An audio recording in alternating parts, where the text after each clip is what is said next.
Devant mon tableau d'enquête, je fixais les photos de mes 3 suspects, Troy, Matt et Nora. Tout le monde l'appelait Sunshine, mais parfois, sa lumière était trop aveuglante pour moi. Je m'appelle Julia. Je viens d'une petite ville de l'Oklahoma où les champs de maïs à perte de vue nourrissent les ragots mieux que le soleil. L'amitié entre Nora et moi, c'était une promesse faite à 7 ans, scellée au milieu d'un champ alors qu'un incendie rougeoyait au loin.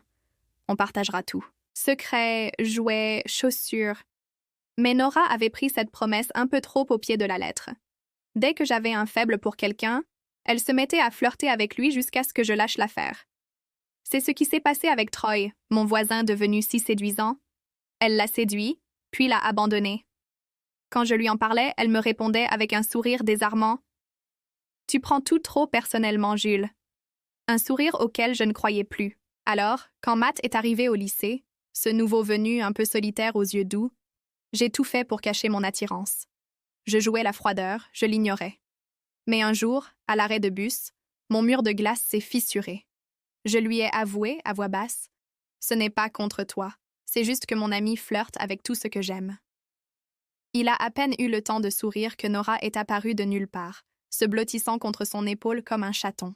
« Sois gentille avec lui, Julia. Oh, tu es tellement adorable. » C'en était trop. La dispute a éclaté, là, devant tout le monde. C'était violent. « Tu es juste égoïste, tu aimes être le centre de l'attention, » lui ai-je craché au visage. Son sourire a enfin disparu. « J'ai juste peur que tu sortes avec quelqu'un et que tu n'aies plus besoin de moi, » a-t-elle murmuré, les larmes aux yeux.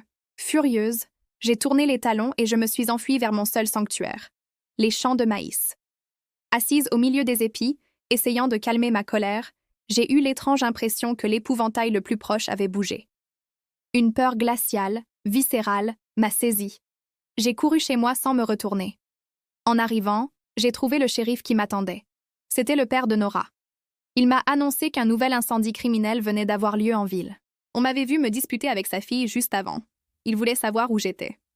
Mes parents ont immédiatement pris ma défense. Elle était avec nous toute la soirée. Un alibi en béton.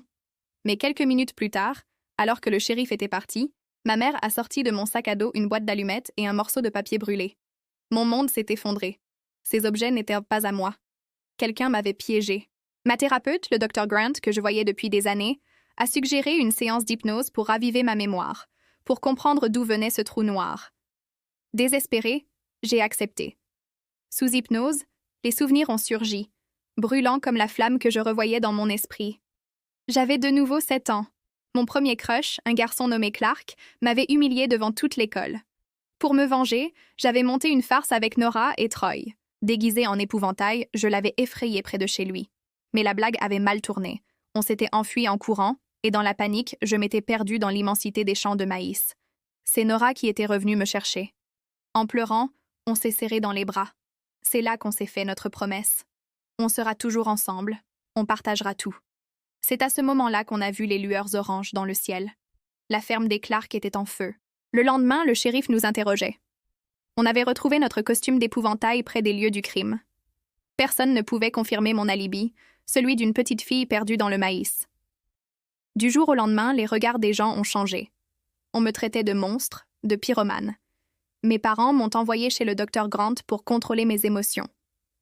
L'affaire avait été classée sans suite, mais le soupçon, lui, était resté collé à ma peau. Et maintenant, des années plus tard, les incendies recommençaient. De retour chez moi, secouée par ces souvenirs, j'étais convaincue que la clé de l'énigme se trouvait dans ce passé. J'ai de nouveau regardé mon tableau d'enquête. Nora et Troy, présents cette nuit-là. Et Matt, le nouveau, arrivé en ville juste au moment où les feux ont repris. C'est à cet instant précis que Matt est entré dans ma chambre. Il a vu le tableau. « Tu me soupçonnes ?» a-t-il murmuré, le cœur brisé, avant de partir en claquant la porte. Le lendemain, c'est tout mon groupe d'amis qui m'a confrontée. Ils étaient blessés par ma méfiance. C'est là que Nora a tout avoué, en larmes. Je flirtais avec tes crushs pour t'éloigner d'eux. Après l'histoire de Clark, mon père a eu tellement de mal à étouffer l'affaire. J'avais peur que ça recommence à cause d'un garçon, que tes parents décident de déménager. Je ne pouvais pas te perdre. Le choc m'a laissé sans voix. Même elle, ma meilleure amie, avait toujours cru que j'étais coupable. Pour laver mon nom et le leur par la même occasion, j'ai pris une décision, retourner sur les lieux du tout premier incendie. C'est une mauvaise idée, m'ont-ils dit. Mais ils m'ont suivi. Nora, Troy et même Matt, qui malgré tout, avaient décidé de nous aider à trouver la vérité. Dans la vieille grange calcinée, sous la lumière blafarde de la lune, l'épouvantail que j'avais aperçu l'autre soir était là. Et soudain, il a bougé. La panique nous a tous saisis, mais Nora a eu une intuition géniale. Et si ce n'était pas nous? Et si Clark était revenu se venger? On a décidé de tendre un piège. Je me suis mise à crier, à insulter ce fameux Clark. Provoqué, l'épouvantail est sorti de sa cachette et est tombé droit dans notre filet. Le shérif, prévenu par Matt, est arrivé juste au moment où j'arrachais le masque de toile de jute. Ce n'était pas Clark, c'était son père. L'enquête a révélé toute la vérité. Il y a toutes ces années, c'est lui qui avait mis le feu à sa propre ferme pour toucher l'argent de l'assurance. Les récents incendies, c'était sa tentative désespérée de faire retomber les soupçons sur moi, la pyromane présumée, pendant qu'il détruisait les dernières preuves de sa fraude. Il a été arrêté et il a tout avoué. J'ai appelé Clark pour m'excuser de notre cruauté d'enfant.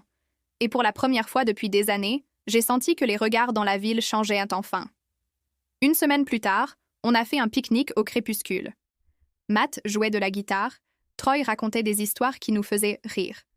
Nora s'est penchée vers moi et a chuchoté « On n'a pas à tout partager, juste les choses importantes, les joies et les peines. » Je lui ai souri. « Ton surnom te va bien, Sunshine. Maintenant, je sais à quel point ta lumière est chaude. » Nous avons ri, enfin libérés du poids du passé. Mais parfois, encore aujourd'hui, quand je passe au bord d'un champ de maïs, je ne peux pas m'empêcher de jeter un regard par-dessus mon épaule. L'ombre d'un épouvantail semble toujours y veiller, comme un rappel silencieux que certains secrets mettent très très longtemps à brûler. Merci d'avoir écouté mon histoire. N'oubliez pas de vous abonner pour ne rien manquer.